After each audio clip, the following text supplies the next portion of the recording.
What's going down, everybody? Y'all know who it is. It's your boy Ray G here on the Ray GQ YouTube channel. Make sure you hit that subscribe button, thumbs up, like the content. Week 1 of the NFL season is almost in the books. We still have the Monday night game, Raiders and the Ravens, and I'm actually recording this on Sunday night. The Rams and the Bears are playing right now. But that does not stop the Dynasty world from making trades day in and day out, and all of these trades are brought to you by the Destination Debbie patrons. And I have to start the show off talking about moves that I made, and I was hurt. I was hurt because literally this past week I posted it on my Twitter account at RayGQ on Twitter, probably 22 seconds before the Gus Edwards injury news broke. I traded for him in a best ball patron dynasty league, and my team, very good team in there. I should be a contender for the championship, so I made a trade for Gus Edwards. Acquiring Gus Edwards, I felt really good about it. I was like, all right, I already had Tyson Williams on the bench. Let me go out and get the starting running back for the Ravens. He's going to get all the carries. And literally, as soon as the trade went through, everybody in the league chat said, yo, he just tore his ACL. And I thought it was a joke. So I get on Twitter, I check it out, and sure as the sun rises in the morning, Gus Edwards tore his ACL. And I was just devastated. I mean, I was livid. And it's interesting because a lot of people from different Patreon groups that I sub to, they asked, Ray, did you reverse that? I mean, it literally happened within a minute. Did you and the guy rescind the trade back? Did you reverse it? My thought is, nah, man. You win some, you lose some, but as a commissioner of the league, where do you draw the line? You can't reverse it. It's just one of those situations where I got, and I have to show you the trade that I made and the subsequent follow-up trades to acquire the player that I traded away to get him back, what I had to do in order to do that. So let's kick it off right here with my Gus Edwards blunder. Worst trade I've made outside of James Conner for Justin Jefferson, and I don't want to get into that. So I ended up trading Mark Ingram and Corey Davis, again, 22 seconds before the news broke, for Gus Edwards and Gabe Davis. Now, mind you, I have Tyson Williams on this team, and I also have Josh Allen. It's best ball. So I love getting Gabe Davis back, and I love the fact of getting the starting running back for the Baltimore Ravens. After the trade was made and I was made aware that Gus Edwards tore his ACL, I was devastated because I essentially gave up Corey Davis and Mark Ingram, two players who went off today for fantasy purposes, for Gabe Davis. So I did not feel good at all about this deal. I'm just being transparent with y'all. I got to let the people know what moves I'm making. Am I practicing what I'm preaching? And I was, and I did.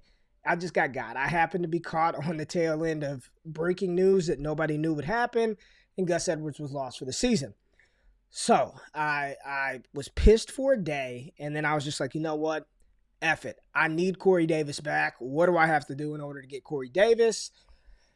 So I traded a first-round pick in the 2022 draft class and Khalil Herbert, backup running back or third-string running back for the Bears, and I ended up getting Corey Davis back, plus Chris Evans. I really like Chris Evans. I think Chris Evans has an opportunity later in the season to carve out a role on Cincinnati's offense, and if something were to happen to Joe Mixon, who looked fantastic today, I think Chris Evans would be in line for quite a bit of work, especially in the passing down. Now, when I made this deal, the squad members went crazy. Ray, what are you doing? Oh my God, I can't believe you gave up a 2022 first-round pick for Corey Davis. Here's my take on the situation. I think Corey Davis is set to thrive in New York for at least the next 2 to 3 years with Zach Wilson.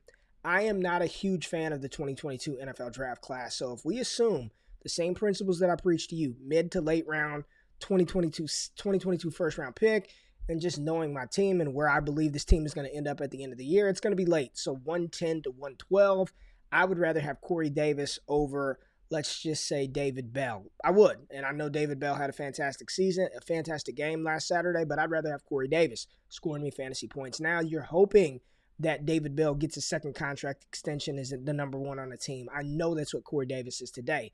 I'd rather have Corey Davis over Kyren Williams, Corey Davis over Eric Gray, Corey Davis over Keaton Slovis. I just would. So when I made that deal, I wish I didn't have to give up that first-round pick. I wish I would have never made the Gus Edwards trade, but it was burnt money. That deal was done. I wasn't going to reverse it. The trade was done. The deed was done. I need to move on. It's time to move on, press forward, and Corey Davis scored me 30 points today. So I feel really good where I ended up. Gabe Davis had a solid game, had a touchdown. I don't think he'll crack my best ball lineup this week, but I got a serviceable player and Corey Davis back for a first-round pick, and Mark Ingram, I lost out on that production. He probably would have made my starting lineup, but I just have to be transparent with you all about the blunder that I made. It hurt, but it is what it is, man. You win some, you lose some. I also made another trade in another patron league, and I think long-term it looks good for me, but I knew short-term that I would be losing and be giving up, especially in a league where it's tight end premium. I believe it's 2 points per tight end reception in this league. It's 2 points or 1.75. I know it's tight end premium, but I traded away the best tight end in the NFL. The best tight end in the NFL. And I went to look up how old he is. He's only 31. He's only 31 years old. Travis Kelce still has 4 or 5 peak NFL seasons left in him, especially paired with Patrick Mahomes. We saw him today, 2 touchdowns, 6 grabs, 76 yards, 2 touchdowns. I mean, he's going to finish as a top 3 tight end, top 2 tight end. And I traded him away, but I feel like I got youthful. The tight end that I traded him for, I'm still very high on him, but the Atlanta Falcons look like they're going to be dumpster fire this season. So here's the deal that I made. I traded away Travis Kelce, James Robinson, and Hunter Long, and received Kyle Pitts and DeAndre Swift. I desperately needed a running back, and if I was going to down tier for seasonal purposes from Travis Kelce, and mind you, in this league, I have Patrick Mahomes. So Kelce combined with Mahomes, I mean, that stack is that's just printing money week in and week out. So in order for me to move Travis Kelce, I needed something that I really felt good about moving away off of, and I feel great about getting Kyle Pitts and DeAndre Swift. Pitts did not have the best game today. The Atlanta Falcons looked terrible today, and DeAndre Swift looked fantastic. All the talk about Jamal Williams, we know DeAndre Swift is a talented player. Still saw Jamal Williams in situations that I would prefer to see DeAndre Swift in, and I just don't know if he's going to command, his Christian McCaffrey type workload. But if he can be efficient like he was today, then he's going to be really, really good. This team that I traded Travis Kelce to is loaded. I'm talking about Christian McCaffrey, Nick Chubb, Travis Kelce. I mean, he probably will win the league this season and be in contention to win it next year. Definitely a move where he wanted to capitalize and win now, and I applaud that because a lot of dynasty leagues, I see dynasty managers trying to do this thing where they just keep stockpiling picks, grabbing a bunch of rookies, and continue to build. And at some point, you got to try to go for it. The goal when you're playing in leagues, $100 buy-in, $150 buy-in, $200 buy-in when the payout's $1,500, $1,700, $2,000. Damn it, I need to win. I want to win now. I don't care about building for 6 years from now. I don't even know if I'm going to be here 6 minutes from now, let alone 6 years. So let me win now, and that's the move that this individual made. He got Kelce, and Kelce scored him like 40 points today. And the combination of Pitts and Swift got me about 40 points. So you add in the extra points that James Robinson got him. This week, he got the better of me in this deal. I like it for my team long term, and I think it suited his team well for the time being. So let's take a look at a couple of other deals that happened over the past week. And this one, no-brainer. 2023 first-round pick for Daniel Jones. I understand Daniel Jones may have produced for fantasy purposes today. I saw him have a late-game touchdown. Sterling Shepard had some big plays, scored a touchdown. But I do not think Daniel Jones is the quarterback of the future for the New York Giants. So if there's in any world in a Superflex league, and God forbid this is a single quarterback, where I can move Daniel Jones and get a 2023 first-round pick, sign me up. I'm doing this deal 10 out of 10 times. See you later, Daniel Jones. New York Giants will have a new starting quarterback in the 2022 NFL season. Good work getting that 2023 first-rounder. We know that class is loaded, and we continue to see every single weekend in college football, these young studs, Tank Bigsby, Zach Evans, Bijan Robinson, Kayshon Boutte, continue to go out there and play. Bryce Young, oh my gosh, if that turns into the 101, you've got a chance to get Bryce Young. Chef's kiss. Love that deal. Get rid of Daniel Jones, especially if you can get a 2023 first rounder, even if it's a 2022 first. See you later, Daniel Jones, first class ticket off of my roster. Here we go. We got the trade of the Henrys. King Henry, who did absolutely nothing today. The Titans were probably the biggest letdown on the slate, in my opinion, today, besides the Packers. Derrick Henry and Hunter Henry were traded away for J.K. Dobbins, Adam Troutman, a 2023 first, a 2022 second, and a 2022 third-round pick. So you get a coveted 2023 first-rounder, J.K. Dobbins, who's out for the season. Adam Troutman may have a lot of competition at tight end with Juwan Johnson looking as good as he did. And then 2 solid second-round picks, one in 2022 and 2023 for King Henry and Hunter Henry. Love this deal for the Dobbins manager. This is a move where you're pivoting off of two. Hunter Henry, not old, not going to go there. Derrick Henry, I still think he's going to have multiple good running back seasons left in him. But if you're a team that is trying to rebuild and you're searching for youth, I think getting J.K. Dobbins and the first and two decent draft assets, the second, the 2022 third, not so much, and Adam Troutman, I like that deal. I like that deal for the Dobbins manager. If I'm in a win now mode, of course I want Hunter Henry and Derrick Henry. But if you get a first rounder for King Henry plus J.K. Dobbins, I think I would take that alone for Derrick Henry. You offer me J.K. Dobbins in the 2023 first, and let's just say a 2022 second. See you later, Derrick Henry. I'll take J.K. Dobbins on a roster where I'm not built to compete right now and play for the future. Dobbins is young. He tore his ACL. We know ACL injuries are not what they used to be in the past. I'd rather have J.K. Dobbins and those draft assets over Derrick Henry. If I'm in win now mode, of course, I want Derrick Henry and Hunter Henry, but that's just where I'm at. So it really just depends. You win now or you're building for the future. You're building for the future, you take J.K. and the assets. Trying to win now, you take Derrick Henry. All right, here we go.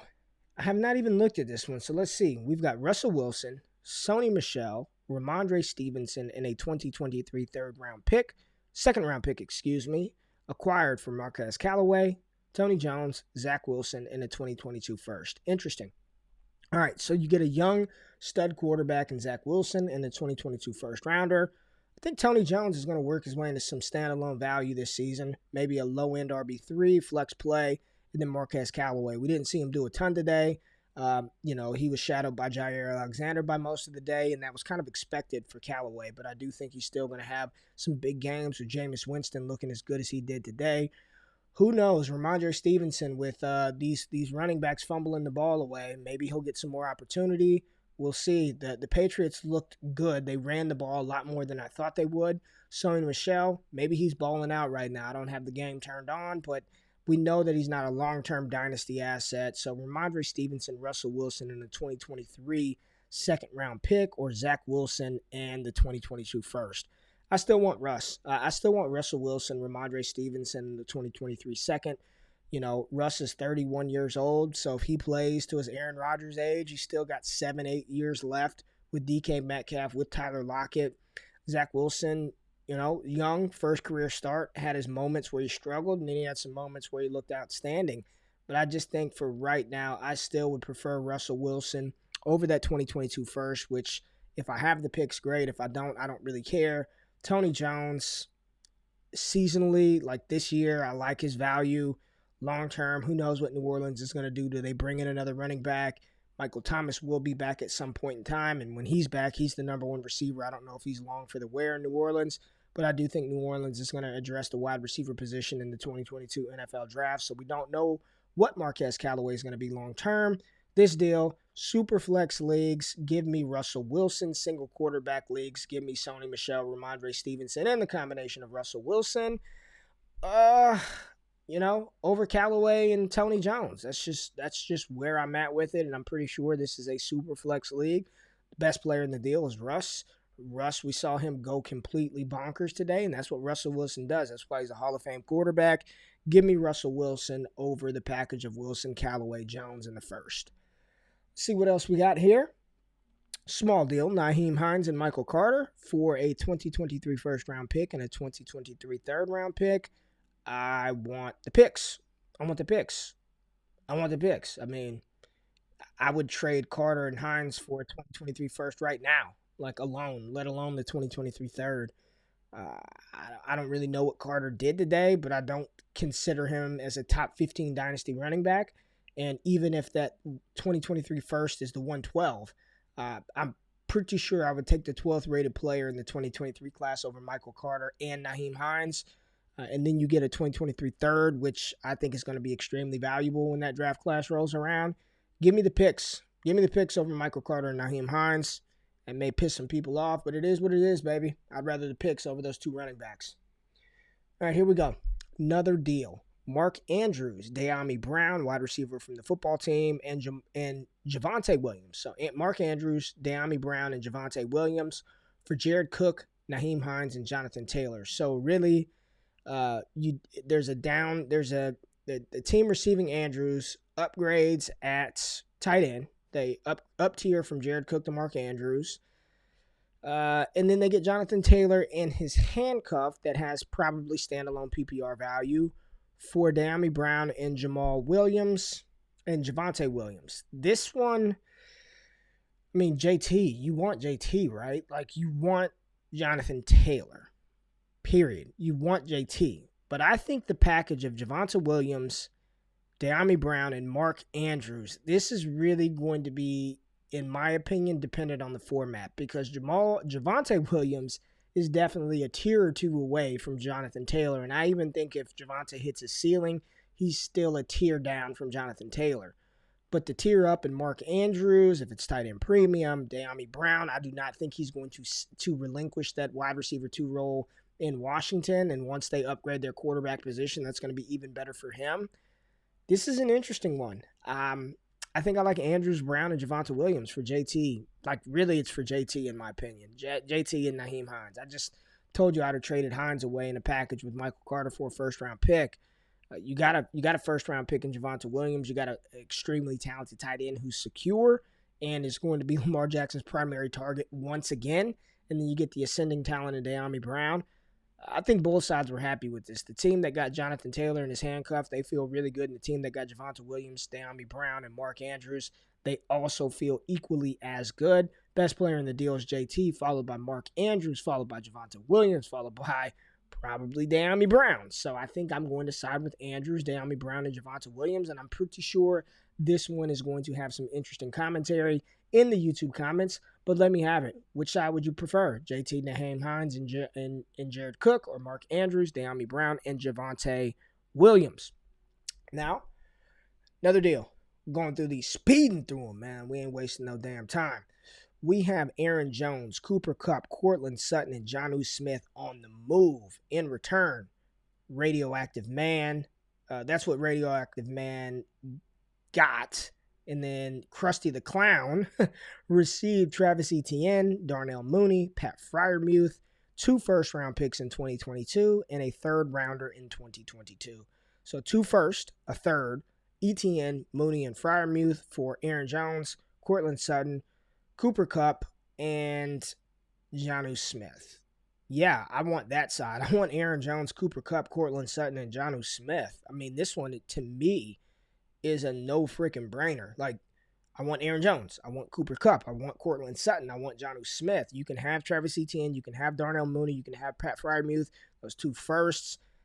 I honestly, they can be 103, 104, and I'd still rather Cooper Kupp, Sutton, Smith, and Aaron Jones opposed to those 2 first, a third, and Darnell Mooney and Travis Etienne. I mean, this one for me, as soon as I saw it, I was like, oh my God, the first side, Aaron Jones, please. Like, yes, give me that. I know the Packers look like a dumpster fire today, but that's still the side of the deal that I want, period, man. All right, another deal. We have Alexander Mattison, DeAndre Swift, and McCole Hardman for A.J. Dillon and Aaron Jones. So, Swift and Hardman for Aaron Jones and A.J. Dillon. Hardman, Swift, Dillon, and Jones. I'm not a Dillon truther. I don't think he's very good, honestly. I'm just not. I don't get why his ADP was as high in Dynasty startups and seasonal leagues. I don't get it. He's strictly a handcuff to Aaron Jones, in my opinion, and Aaron Jones is dope. But I think I want DeAndre Swift. McCall Hardman, I don't think he did anything today. Watching the game, I don't even remember hearing him call his name besides saying he's a dangerous punt return man. But in a vacuum, I'd probably prefer DeAndre Swift to Aaron Jones in Dynasty long term. So give me DeAndre Swift. You know I just traded for him. Give me DeAndre Swift over Aaron Jones and A.J. Dillon. All right, big deal happened right here. We've got James Robinson, Sammy Watkins, Dak Prescott, and Marquez Callaway being acquired. This is Superflex. So one more time, Dak, James Robinson, Marquez Callaway, and Sammy Watkins for Daniel Jones, Dallas Goedert, Cam Akers, Pat Freiermuth, a first-rounder in 2023, a first-rounder in 2022, a second-rounder in 2023, and an additional 2023 second. So, man, 2022 first-rounders, 2022 and 2023, 2 second-rounders, both in the 2023 class. Both of those picks are going to be very good picks. Cam Akers, I believe he comes back from his torn Achilles, and he's at least 85% of what Cam Akers should have been. Dallas Goedert, we saw him play well today. Daniel Jones, don't believe he's the starter long-term. This deal is about Dak Prescott. Do you believe Dak Prescott is worth 22 first-round picks, 2 second-round picks, Cam Akers, Dallas Goedert, and Pat Freiermuth? If you're trying to win now, absolutely. We saw Dak go for 400 yards, 3 touchdowns, didn't run at all. First game in over 340 days. You know, that's a lot to give up. But if I'm trading Dak, that's probably the return that I want. But, you know, trading for 8 assets for 2.5, 8 players, and let me be honest. I'm gonna take Daniel Jones out of the equation. I'll say 7.5, or out to 8. 8 for 3, because Watkins is terrible. Callaway, this season he's got value. We don't know what the long-term status is with him.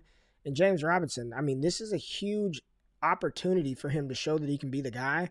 But if Urban Meyer is not going to utilize James Robinson, which we saw today, then when ETN comes back, what do we have? So you could just be left with Dak Prescott next season. Cam Akers is back healthy. Goddard's a stud. Freiermuth is starting tight end. That first rounder in 2022, pardon me. And then the 3 picks in 2023. That's a high price to give up, you know. That's a lot to give up. I want Dak Prescott in Superflex leagues. I want him. I like it for this season. It remains to be seen if this was the prudent move long-term in Dynasty. It remains to be seen. And, you know, I mean, you're getting Dak, man.